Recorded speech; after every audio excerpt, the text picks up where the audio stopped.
मित्रांनो नमस्कार। सुरुवातीलाच आज आहे महत्वाची बातमी। महाराष्ट्राच्या या निकालाकडे सगळ्यांचंच लक्ष लागलं होतं।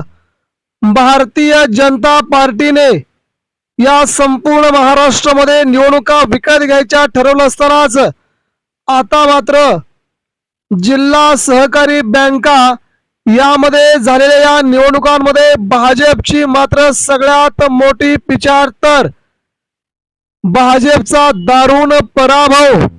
मित्रांनो देशामध्ये सुरू असलेल्या या सगळ्या भाजपच्या राजकारणाला कंटाळून सामान्य नागरिकांनी मात्र महाराष्ट्रात आता भाजपचं तोंड बंद करून त्यांची थेट बोलती बंद केली आहे आणि छत्रपती संभाजीनगर या जिल्ह्यासह मराठवाडा उत्तर महाराष्ट्रातील जिल्हा सहकारी बँकेवरती आता थेट महाविकास आघाडीचा कब्जा। मित्रांनो सविस्तर बातमी जाणून घेऊया। महाराष्ट्राच्या राजकारणामध्ये आता नवीन राजकीय ट्विस्ट निर्माण होतोय। काय आहे बातमी? मित्रांनो सध्याच्या घडीला या देशामध्ये जर आपण पाहायला गेलो तर भारतीय जनता पार्टी खासदार विकत घेते आहे, आमदारांना विकत घेते आहे, नव्हे तर संपूर्ण पक्षच विकत घेण्याची स्पर्धा भाजपच्या बड्या बड्या नेत्यांमध्ये सुरू झाली आहे। दिवसा ढवळ्या लोकशाहीचे खून करून हे लोक या देशात कधी काही लोकशाही होती का असा प्रश्न पडायला लावणं म्हणजे भाजपने आता सगळ्यात मोठा धक्का दिलाय, तो म्हणजे आपल्याच नेत्यांना। मित्रांनो हा दारुण पराभव सध्या भाजपचं सध्या खूप मोठं टेन्शन घेतोय। भारतीय जनता पार्टीला याचा खूप मोठा धक्का बसलाय। एकनाथ शिंदेंनी गेल्या आठवड्यामध्ये उद्धव ठाकरेंचे फुलले 6 खासदार आणि त्यानंतर झालेली ही निवडणूक यामध्ये मात्र सामान्य जनतेने चपराक दिली असून पुन्हा भाजपा जनतेच्या नादी लागणार नाही असा त्यांचा दारुण पराभव या निवडणुकीमध्ये झालेला दिसतोय। मित्रांनो राज्य सहकारी बँका असतील किंवा जिल्हा सहकारी बँका असतील या महत्वाच्या असतात। सध्या भाजपचे सगळेच आमदार, भाजपचं सरकार, केंद्रात भाजप सरकार, राज्यात भाजपचं सरकार, मुख्यमंत्री उपमुख्यमंत्री त्यांचेच असताना छत्रपती संभाजीनगर या शहरामध्ये भाजपची सत्ता असताना या भागात मात्र भाजपला आता सगळ्यात मोठा धक्का दिला आहे, तो महाविकास आघाडीचे आणि काँग्रेसचे खासदार असणारे कल्याण काळे यांनी। कल्याण काळे हे देखील या निवडणुकामध्ये उभे होते।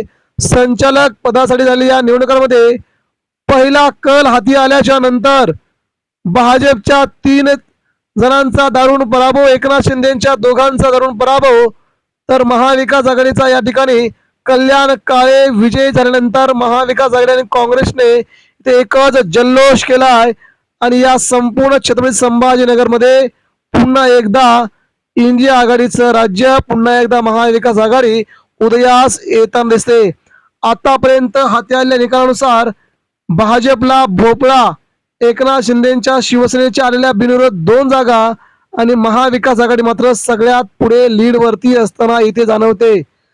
या निवडणुका खरं सांगायला गेलं तर या निवडणुका बॅलेट पेपरवरती झालेल्या आहेत।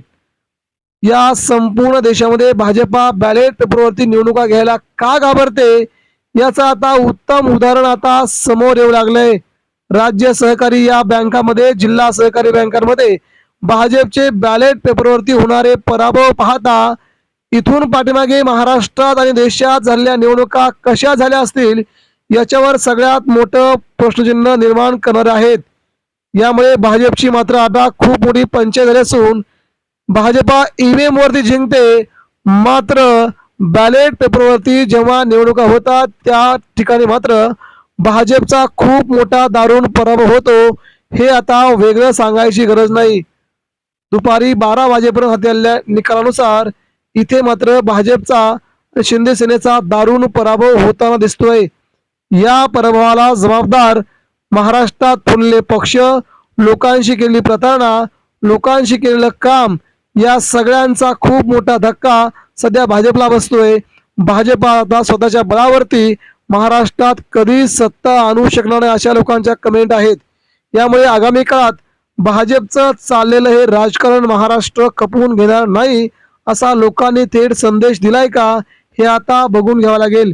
मित्रांनो, या सगळ्या घडामोडी महाराष्ट्राच्या दृष्टिकोनातून खूप महत्त्वाच्या आहेत आणि सगळ्या घडामोडी घडत असताना देशात राज्यात मित्रांनो हे जे प्रकरण आहे पराभवाचं, हे प्रकरण संपूर्ण देशभरात जाईल आणि भाजपा केंद्रातून सत्तेच्या पायउतार होईल, ही मात्र तेवढीच महत्त्वाची बाब आहे.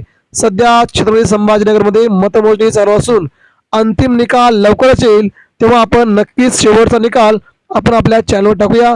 परंतु सध्या तरी मात्र महाविकास आघाडीचं वर्चस्व दिसतंय.